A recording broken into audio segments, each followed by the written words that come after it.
এই ইন্টারিম সরকার ব্যর্থ। এই ইন্টারিম সরকারে যারা এখন আছে আপনারা তারা সবাই ব্যর্থ। এনারা এখন পর্যন্ত এই 1.5 বছরে একটা শহীদের হত্যার বিচার দৃশ্যমান করতে পারে নাই। এই 1.5 বছরে তারা শুধু লুটপাট এবং তাদের পকেট বাণিজ্য যারা করে আসতেছে এবং করতেছে। আমরা এই ইন্টারিম সরকারকে শহীদ পরিবার পক্ষ থেকে ধিক্কার জানাই। আমরা শহীদ পরিবার আহতদের থেকে আমরা তাকে বয়কট করেছি।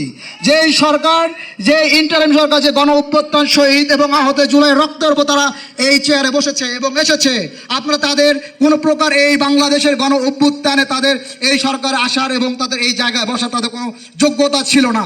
আসিফ নজরুল স্যারকে বলতে চাই, আপনি কোথায় ছিলেন? আপনি আপনার নিজের জায়গা আগে কোথায় ছিল সেটা চিন্তা করেন। আপনি এই জায়গায় আসতে পারতেন না।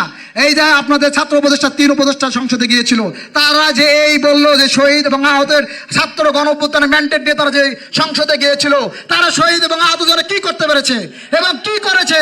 তারা কিছুই করে নাই। তাদের ভোগ বিলাসিতা এবং তাদের পকেট বাণিজ্য করার জন্য তারা এই সংসদে এসেছিল। আমাদের শহীদদের জন্য কোনো কিছু তারা দৃশ্যমান করতে পারে নাই। তারা হচ্ছে গাদ্দার।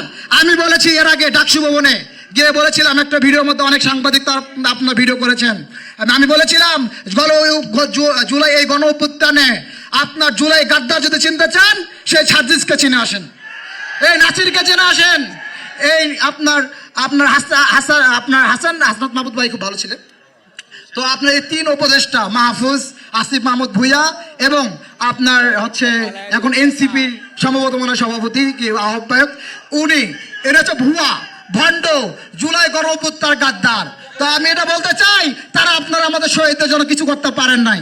আমাদের দয়া করে শহীদ পরিবার ট্যাগার দিবেন না, শহীদ পরিবার আহতদের নাম বিক্রি করবেন না। আপনারা দয়া করে আমাদের শহীদদের নাম আর ইউজ করবেন না।